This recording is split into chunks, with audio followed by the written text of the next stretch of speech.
Hey everybody, this is Muth24, and today I'll be taking a look at the 1 to 144 scale high-grade Aegis Gundam from Bandai's Gundam Seed line of model kits. I apologize for the red background here, it's just the color the walls are in my room. So if it throws off the image for you a little bit, I apologize for that, but his main color scheme, he's got this kind of a salmon pink color for the main body, and then the parts above the on the top of the chest there, underneath the arms, and around his feet, they might look black on the camera, but they're actually a very dark navy color. You've got the traditional like Gundam gray colors around the shoulders and the legs, and then the inner parts there. You've got a light, it's kind of a light gray off-white color on the like the toe, arm, and side skirt blades there, and then you've obviously got yellow on the V-fin and the crotch there. I did panel line this guy, so he won't look quite like this straight out of the box. I just used a gray fine-tip Gundam marker. And I also went ahead and painted the black around the back there, and then on the side of the side skirts there, as well as on the thrusters, so those parts won't come in black when you get them out of the box. As far as articulation goes, his head can rotate 360. The arms can go out about that far with the, well, actually they can go all the way up with the shoulder joint there. Part of that's due to the transformation mode. So the shoulder is actually like attached to a joint on the arm, so it moves separate. At the shoulder, the arms can rotate 360. The elbow joint can only go about 90 degrees, maybe a little bit less. The hand has some wiggle, and you can rotate it 360. Underneath the arm, you've got this blade piece, which also is part of the transformation mode, but you can flip it out, and it can be one of his beam, I guess it'd be more like a beam dagger than a beam saber. He only uses it like once or twice in the show.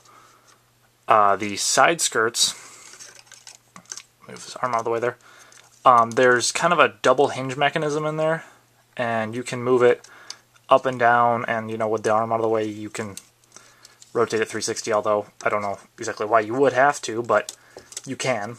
The legs can go in and out, forwards about that far with the sides, with the front skirt up, sorry. And then if you move the side skirt out of the way, you can, you know, if you bend his foot all the way, you can basically kick himself in the head. But again, you know, only if you want some, I guess, really crazy poses with him are you going to be doing that. Also, the legs will rotate at the waist joint 360. They can bend, but again, they're only going to go about 90 degrees. And the foot can kind of go back and forth, and then it's also on a ball joint underneath, so it can rotate a bunch.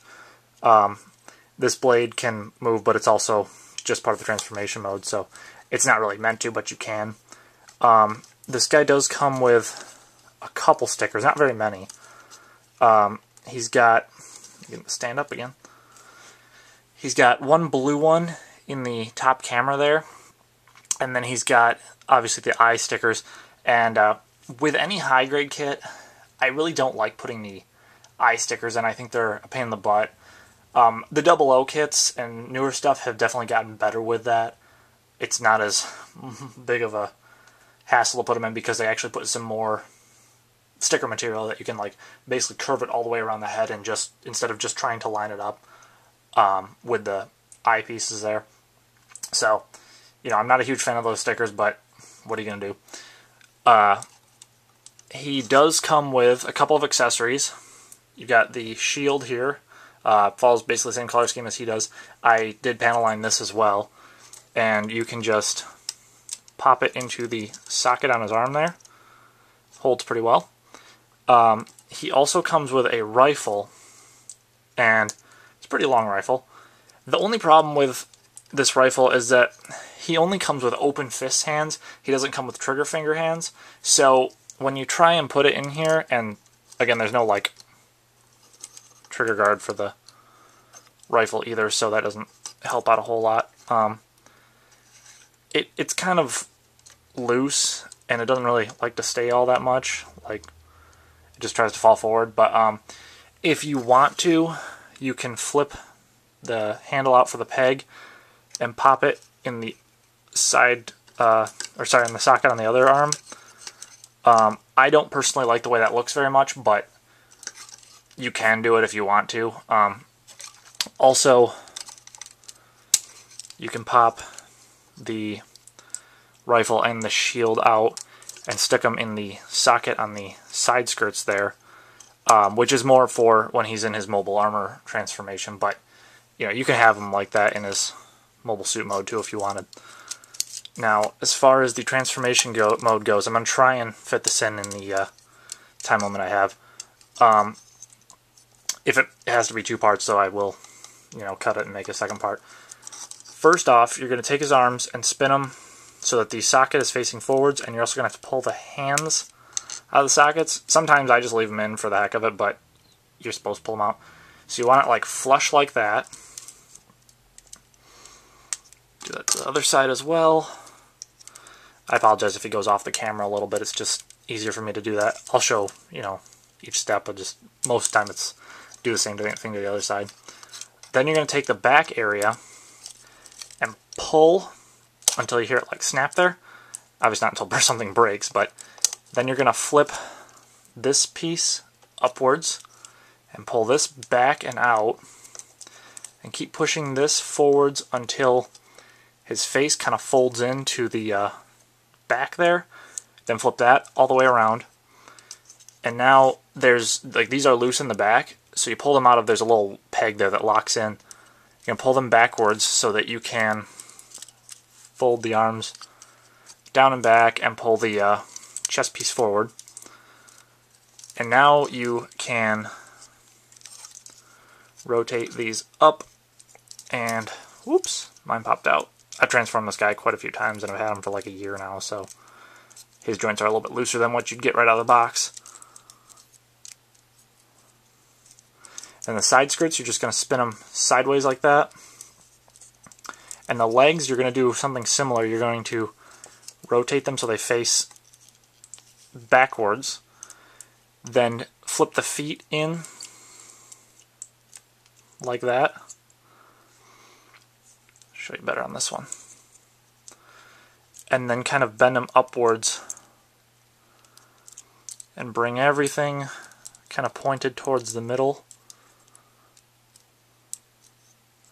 So it kind of looks like a claw of sorts, and then you're going to take the front skirt down and underneath, and then I always flip it forward. I'm not sure if you're supposed to flip it forward or backwards, but I think that just kind of looks more uniform with everything else. Again, like, this isn't perfect, but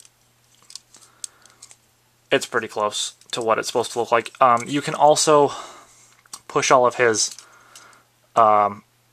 claw, legs, and arms forwards, and this is not going to look at all like it's supposed to, but if you push them all forwards into one point, if you will, that's considered like his flight mode or his inactive mobile armor mode or something like that. I don't remember exactly what it's called, but something to that extent. It's not perfect, but it's roughly what you'd get. I don't keep the boxes to these guys. I think they take up too much space for my room, so it kind of stinks to get rid of them because they do look really cool, but I do cut out the front box art and put them up as posters on my wall. And I also keep the instruction manuals just in case something were to pop out of place. So basically with this guy, I'll move him a second, all you're going to get with this is just kind of an overview of the mobile suit and some pictures, action shots, some specs and whatnot, and then where the colors are supposed to go, and then on the inside obviously got all the building instructions. This was the first model kit that I got, so I figured it'd be appropriate to start my reviews with.